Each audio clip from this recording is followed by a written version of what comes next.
ભાજપના રાષ્ટ્રીય પ્રવક્તા પ્રદીપ ભંડારીએ પોતાની એક્સ પોસ્ટમાં મમતા બેનર્જી પર શાબ્દિક પ્રહારો કર્યા। તેમણે મમતા બેનર્જીને મુગલો સાથે સરખાવી હતી, કારણ કે પશ્ચિમ બંગાળના શાંતિ નિકેતનના સોનાઝુરી હાટ વિસ્તારમાં મમતા બેનર્જીએ હોળી રમવા પર બેન લગાવી દીધો છે। આ નિર્ણય બાદ સોનાઝુરી હાટ વિસ્તારમાં રાજકારણ ગરમાયું છે। આ વિસ્તારમાં હોળી ન રમો એવા પોસ્ટર્સ લગાવવામાં આવ્યા છે, જેના કારણે મમતા બેનર્જીની સરકાર વિવાદોમાં ફસાઈ છે। પોસ્ટરમાં લખ્યું છે, હોળી ન રમો, તમારી કાર પાર્ક કરશો નહીં। આ પોસ્ટર સામે આવ્યા બાદ ભાજપ આક્રમક બની ગયું છે। આ અંગે ભાજપ નેતાઓએ ટીએમસી પર પ્રહારો કર્યા હતા। તેમણે કહ્યું છે કે મમતા બેનર્જીની સરકારે અહીં શાંતિ નિકેતનમાં હોળી રમવા પર પ્રતિબંધ મૂક્યો છે, જે એકદમ ગેરવ્યાજબી છે।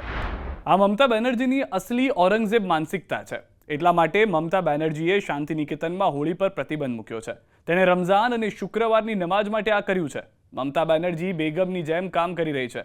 શાંતિ નિકેતનના સોનાઝુરી હાટમાં બસંત ઉત્સવ ઉજવાય છે। દુનિયાભરમાંથી લોકો અહીં હોળીની ઉજવણી કરવા આવે છે, પરંતુ મમતા બેનર્જીએ પોતાની વોટ બેંકને સંતોષવા માટે આવું કર્યું છે।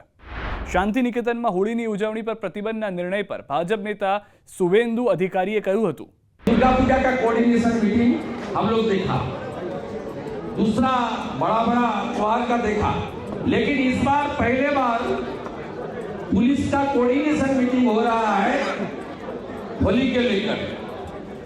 इस बार पहली बार और पुलिस बता रहा है स्पेशल महीना है, आप मत रंग लगाइए।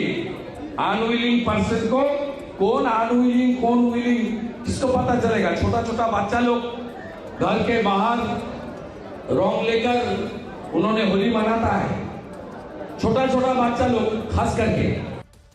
વધુમાં સુવેન્દુ અધિકારીએ કહ્યું હતું કે આ પ્રતિબંધો એક કરતાં વધુ વિસ્તારોને લાગુ પડે છે અને બીરભૂમના અધિક પોલીસ અધિક્ષકે નિર્દેશ આપ્યો હતો કે શાંતિ નિકેતનમાં હોળીની ઉજવણી શુક્રવાર હોવાથી સવારે 10 વાગે સમાપ્ત થવી જોઈએ।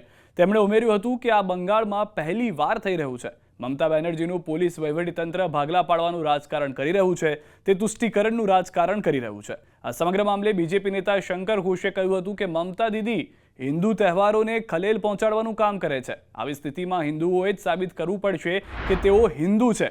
અમે આવું થવા દઈશું નહીં। અમે એક યુદ્ધ લડી રહ્યા છીએ। જોકે દીદીની સરકારના મંત્રી બિરબા હસદાએ સ્પષ્ટતા કરી હતી કે આ પોસ્ટરો માત્ર જંગલો અને વૃક્ષોના રક્ષણ માટે લગાવવામાં આવ્યા છે, ન કે કોઈને હોળી રમવાથી રોકવા માટે, જેને લઈને ભાજપ આક્રમક બન્યું છે। અમે જણાવવા માંગીએ છીએ કે જેને હોળી રમવી હોય તે રમી શકે છે, પરંતુ આ બાબતોનું ધ્યાન રાખવું પડશે કે અહીં કુદરતની સંપદાઓને કોઈ પણ જાતનું નુકસાન ન પહોંચે। તેમણે કહ્યું હતું કે મને હોળી પર પ્રતિબંધ મૂકવાની નોટિસ વિશે ખબર નથી। મને આ માહિતી મીડિયા દ્વારા મળી હતી, છતાં હું તેની તપાસ કરીશ। અમે હોળી પર પ્રતિબંધ મૂક્યો નથી, પરંતુ ફક્ત વિનંતી કરીએ છીએ। મને હાલમાં નોટિસ વિશે કંઈ ખબર નથી। હાલ તો આ નિર્ણયથી રાજકારણ ગરમાયું છે। વિપક્ષ દ્વારા દીદી પર પ્રહારો કરવામાં આવી રહ્યા છે, તેમજ વાકયુદ્ધ છેડાયું છે। ત્યારે આપને એ જણાવી દઈએ કે બંગાળની બીરભૂમ જિલ્લામાં સ્થિત શાંતિ નિકેતન ખાતે આવેલા સોનાઝુરી વૃક્ષો, જૂનું જંગલ અને તેની બાજુમાં આવેલા વિશ્વ ભારતી યુનિવર્સિટી કેમ્પસ યુનેસ્કો દ્વારા વર્લ્ડ હેરિટેજ સાઇટ જાહેર કરવામાં આવેલી છે। આથી અહીં ઉત્સવ ઉજવનારાઓને દૂર રાખવાનું પગલું લેવામાં આવ્યું છે, જેને લઈને રાજકીય વિવાદ ફાટી નીકળ્યા હોવાનું લોકોનું માનવું છે।